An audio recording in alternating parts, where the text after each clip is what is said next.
Hello, everyone.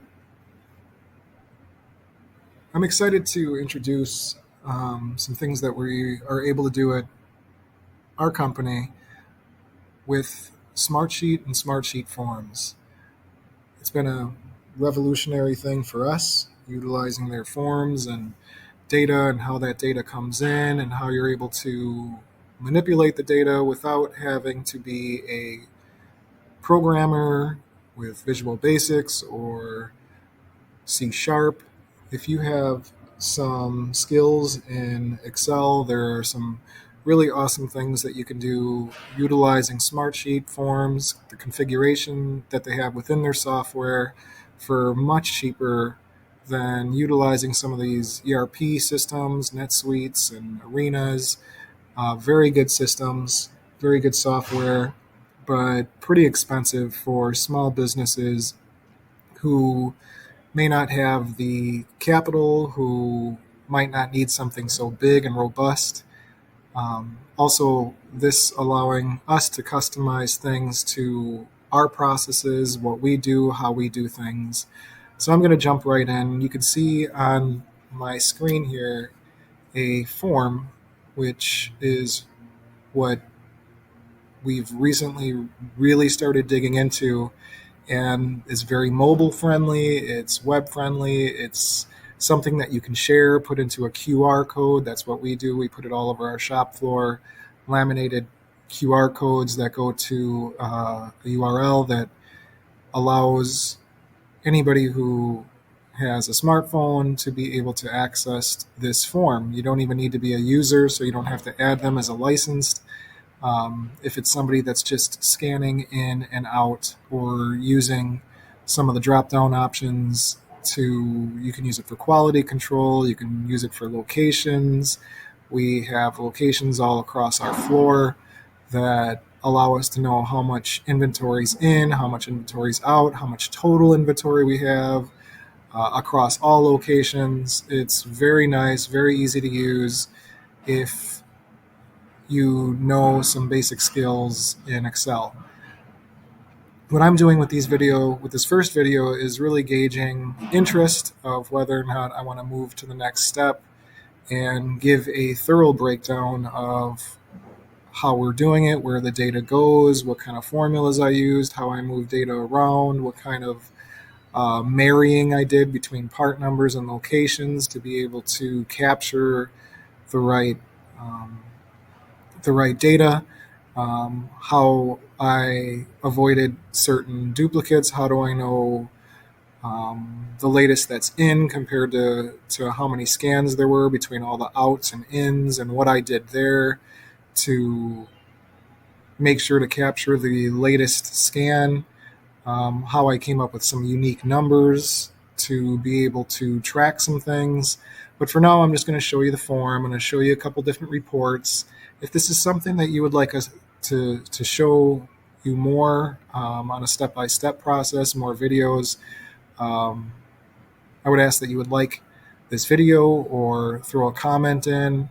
I really enjoy the idea of creating a community that we can talk through some of these things, help each other out, as opposed to just spending $100,000 on a software that is hard to learn, hard to manage, and costs you thousands and thousands of dollars to upkeep and maintenance, and it's not even customized exactly the way you wanted it to begin with.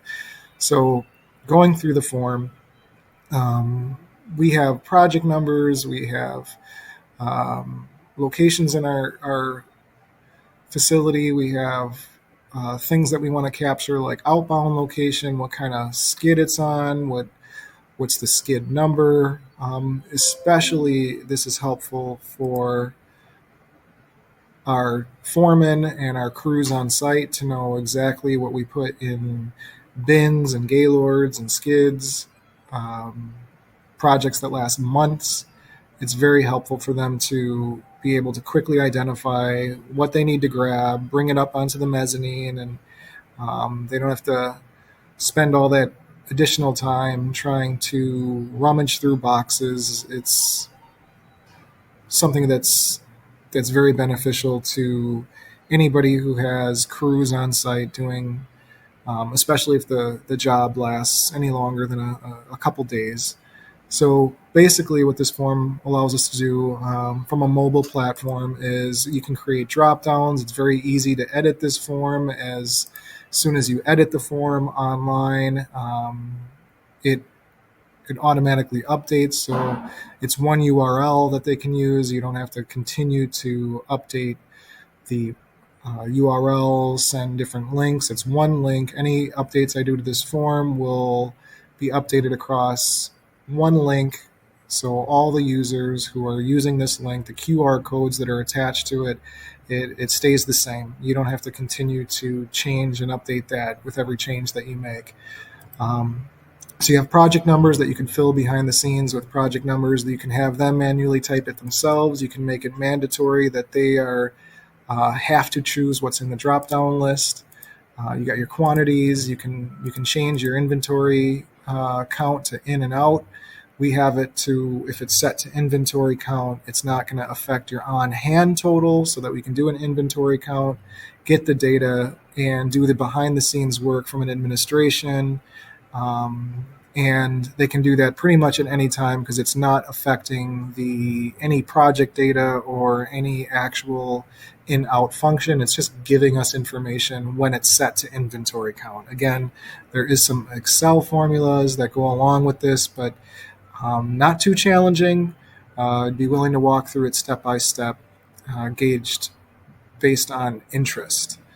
We have such scenarios where if it's set to out, you can see location goes away, and all we really care about is the outbound location.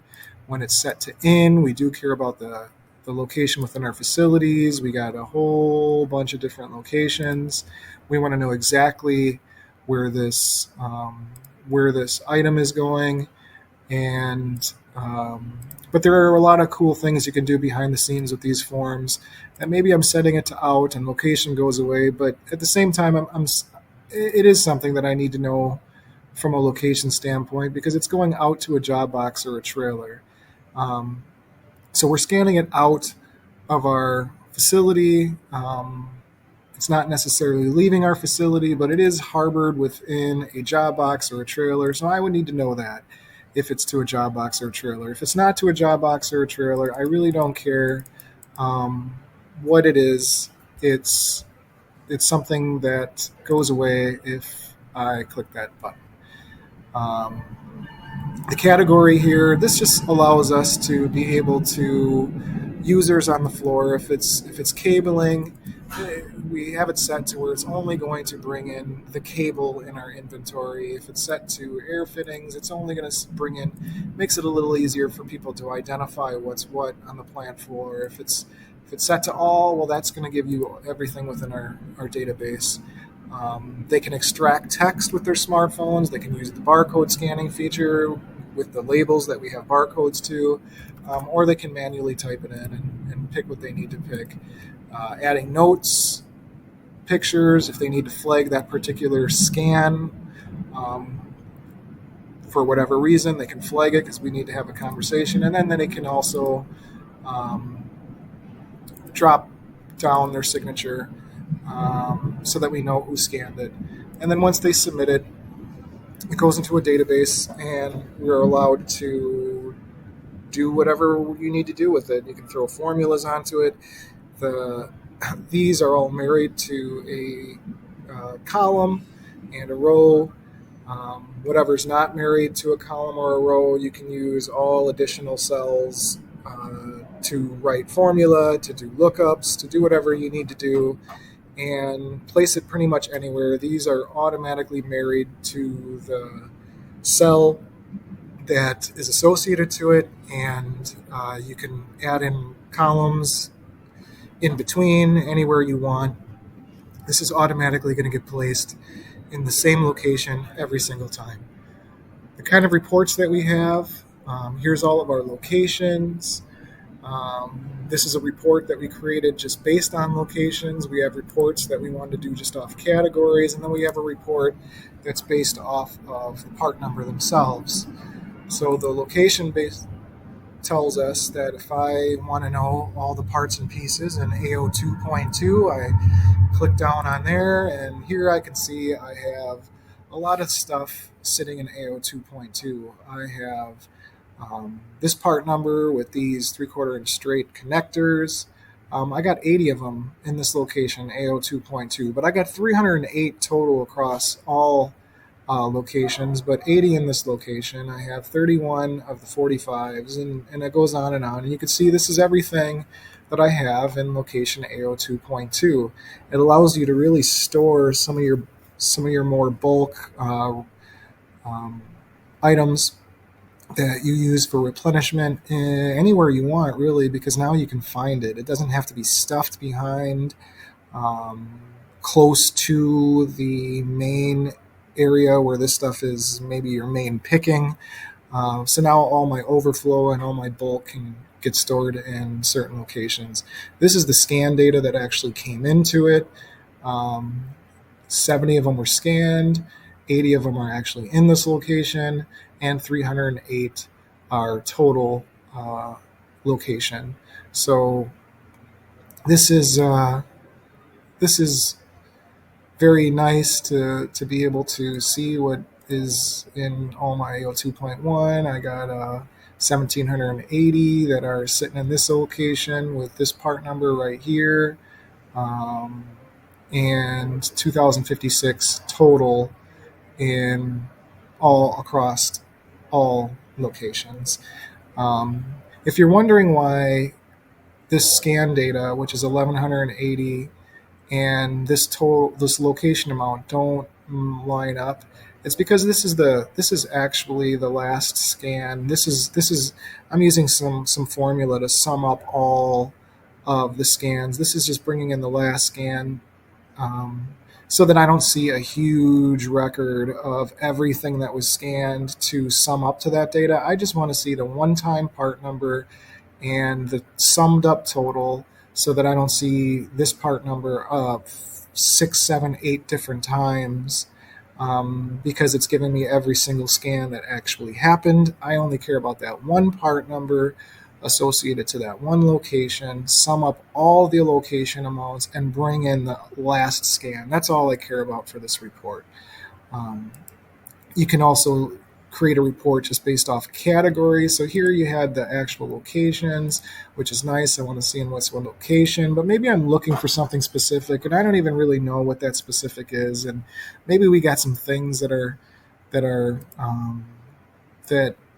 I didn't even know we had, but I know we need something. And oh, look, we have in TO1 fluorescent pink construction line. Oh, that could work. Uh, but this is just giving you based on some categories to help understand that in these categories, these are the number of different locations with the location amount. I know that with Seal Tight, we have AO 3.2 has 123.90. Just something really nice to be able to kind of quickly breeze through all your categories and then just do a drop down and see where all those things are that's associated to the category that's within your database associated to that part. But you also have your part number location report, which is really nice as well. I want to drill down to the part number and see, well, how many different locations do I have this one part? Well, this one I only have one location for, and probably many of them I do. Oh, this particular part I have two different locations for, and one in AO 2.2 and one in AO 2.3. 228 here, 80 in here. So that's pretty much the start of this video, is to gauge interest. If any of this interests you, of wanting to do a step-by-step, to want me to get into and drill down more into how I came up with the formulas, how I married certain unique numbers together to figure out my sum alls, how I got my on-hand number with the check-ins and the checkouts, and how I adjust my inventory counts to make it as simple as possible, to do cycle counting and things like that, and how I'm marrying locations up to begin with. If you'd like to know some of those things, I would just ask that you would like this video, maybe put some comments together, I'm open for questions. I really enjoy the idea of community to help us sharpen. Um, Small businesses is challenging within itself, and trying to come up with something, and software companies and implementation and costs to do those things are so mighty expensive. This is much cheaper. I think altogether you're looking at something that could be, anywhere between $2,500 to $5,000 a year. Um, if you're smart about your users and you're using the URL, and your people who are scanning or entering in this data who don't need to be users, if you're smart about it and using a certain amount of administration as opposed to every single person needing to be a user, it can really save you some money. So that's all I have for you so far. And I'm more than willing to go step by step as long as it takes, as long as I saw some interest. Thanks for your time. I hope this is something that can gauge some interest with you. And like my video if this is something you want to see more of. Thanks.